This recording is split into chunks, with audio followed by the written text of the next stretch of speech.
It's not all sunshine and roses, lottery tickets, and Lambos in Wall Street bets. Today we're going to dive right into 4 brutal and ugly, but in a twisted way, kind of beautiful and satisfying losses to see that 4 Wall Street bets users encountered this May. Pretty obviously, this is not financial advice, but hey, if you're going to go ahead and employ these strategies, at least shoot me an email when you've made some nice juicy loss porn so I can make a video out of you too. Let's get started.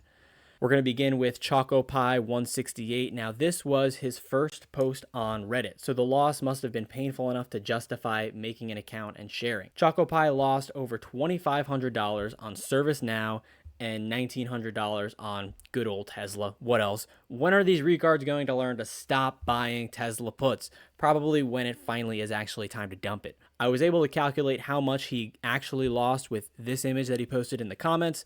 All in all, he put in about $5,000 and his trade diminished his value to about $650. He came in with a tone of slight desperation, but really just seeking guidance. Should he sell or should he hold? Wall Street Bets was slightly more in the hold camp, but the majority were just bewildered at how regarded this trade was. And that's coming from a pool of degenerates already. So what if ChocoPie did hold for another week, since he did post this 6 days ago? Well, his ServiceNow puts would have completely been demolished. The stock shifted 4% in the wrong direction, and don't even get me started on Tesla. I mean, the thing shot up like 24%, so he would have been cooked. Next, we're going to meet World Apprehensive 705. This guy is such a degenerate. I cannot wait to tell you his story. 15 days ago, World Apprehensive asked the UK housing subreddit for advice for saving money for a down payment.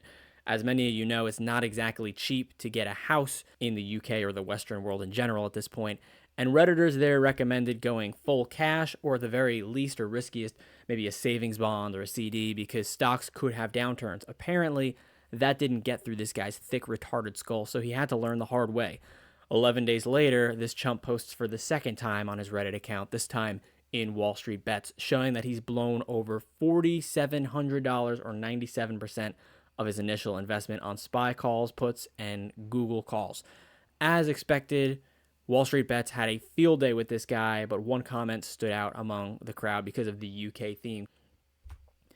Next, we're going to get into some serious money. Fancy Cattle 5914 started out with $105,000 and managed to lose over half of it in weekly. Several months ago, Fancy Cattle's first post was a deep dive into Ryan Cohen and the overall bullish outlook he's brought to our beloved Gigastonks by using dilution to increase cash flow.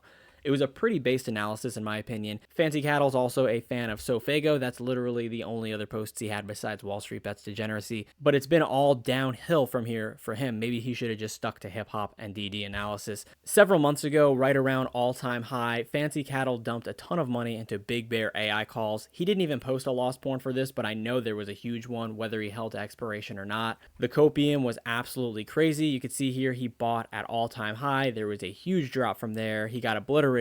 And he's still coping. He's talking about how there's consolidation before the jump on February 10th. You can see the all-time high there is right at the same point. Fancy Cattle also made tons of posts about lofty price targets for small cap company Senseonics, but has yet to see his hopes of a multi-bagger come to fruition. He's obviously a guy with huge aspirations. He even posted in the race to 10 million, which is basically a bunch of degens seeing who can get to 8 figures first. But for the time being, Fancy Cattle's taking a step back from 6 figures to 5. Several days ago, Fancy Cattle loaded up on a bunch of Palantir $150 calls just 3 days from expiration. The problem wasn't really guessing that Palantir would rise. In fact, Palantir has been an absolute rocket ship as of late, which I don't think is justified, but that's for another discussion. It's that he bought calls so far out of the money, over 30% out of the money calls, as you can see, and just didn't give Palantir a chance to rise in time. Someone in Theta Gang is very happy right now, I'm sure. Wall Street Bets did not hold back on this hopeless case. Let's take a look at a couple of the responses here. Classic Wall Street Bets thinking it was going to pump another 20% from all-time high. He gave himself absolutely no chance for recovery. That wraps up today's Gigastonks video. Like I said, some hit it big out here in Wall Street Bets and others go home damn near penniless. Have you ever had a gut-wrenching moment where you could have just timed your trade a little differently, maybe gone for a different strike price, but instead you lost it all? I want to hear your story. Comment below, and as always, hit like and support the channel by hitting subscribe too. It's the least you can do, you absolute retard. Thanks, and until next time, best of luck.